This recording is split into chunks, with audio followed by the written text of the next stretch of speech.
Have you ever noticed how many people with good jobs still feel financially stuck? Not struggling, not poor, but never free. They earn well. They live comfortably. They follow the rules. And yet, year after year, their financial life feels like a treadmill, constant movement, no real progress. Here's the uncomfortable observation. For most people, financial freedom doesn't fail because they earn too little. It fails because they structure their lives around permanent consumption. Let's walk through a realistic situation. You live in the US or Europe. You earn around $70,000 a year, or the local equivalent. After taxes and deductions, your take-home pay is about $4,200 per month.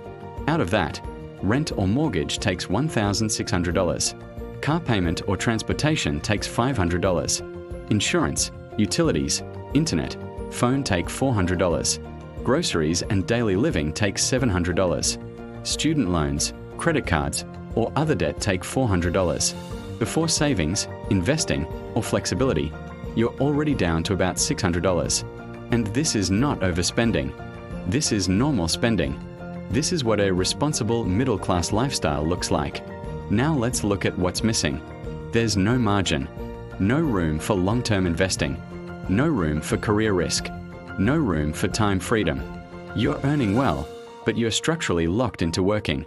Not because your job is bad, but because your financial system is fragile. Here's the hidden financial mistake. Most people don't build their lifestyle around freedom. They build it around income. As income increases, lifestyle increases with it, automatically. Not extravagantly, not recklessly, just gradually. A slightly better apartment, a slightly newer car, a few more subscriptions, more dining out, more travel, more comfort. Each upgrade feels deserved. Each one feels small. But structurally, something dangerous is happening. Your fixed expenses are rising. And fixed expenses are what prevent freedom. Let's use simple math. Suppose you earn $4,200 per month after tax. If your fixed expenses are $3,600, you have $600 of flexibility. But if your fixed expenses rise to $3,900, you now have $300. That's not just a $300 difference. It's a 50% reduction in your financial freedom margin. Now imagine this happens repeatedly over several years. Each raise, each promotion, each upgrade. Not building freedom, but tightening your financial box. Eventually, your income increases, but your margin stays flat. Or worse, shrinks. So even though your salary rises, your dependence on that salary becomes permanent. That's the system flaw. Modern financial life rewards income, but penalizes independence. The more you earn, the more the system offers you. Bigger mortgages, longer car loans, more credit, more affordable monthly payments. Everything is optimized not for ownership, but for obligation. Not can you afford this, but can you afford the payment? That question quietly removes freedom from the equation. Now let's talk psychology. Why do intelligent, hardworking people fall into this pattern? Because humans optimize for comfort and stability, not freedom. Freedom feels abstract. Comfort feels real. A better home today feels more tangible than future independence. A newer car today feels more rewarding than optional work later. We emotionally discount the future. We overvalue the present.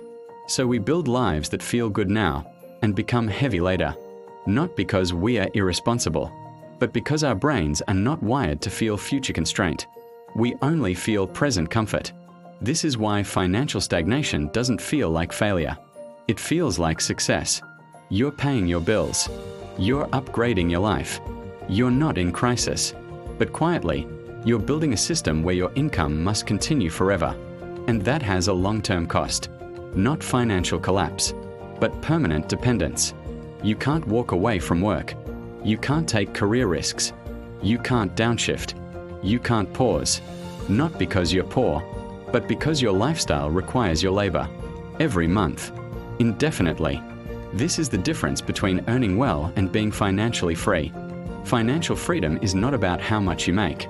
It's about how little your life costs, relative to your income. Now let's shift perspective. Financially intelligent people don't structure their lives around income. They structure their lives around optionality. They ask, If my income stopped for 6 months, what would happen? Not as a fear question, but as a design question. They don't aim to maximize lifestyle. They aim to minimize dependency. They don't see raises as permission to upgrade everything. They see raises as opportunities to buy time, flexibility, and independence. They understand that freedom is not a reward you receive after success. It's a system you build alongside success. And that system is built not through tricks, hacks, or hustle, but through one core principle: never let your lifestyle require your full earning capacity. Always leave margin, not for emergencies, but for choice. Choice to walk away, choice to rest, choice to change direction, choice to say no. That is what financially free people protect.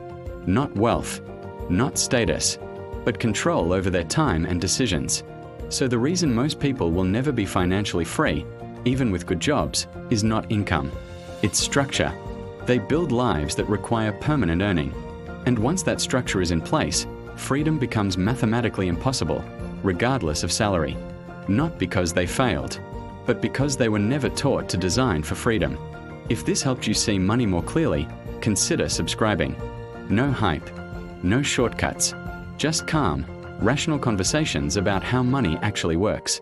And if you found this useful, a like helps more people find it. Thank you for watching.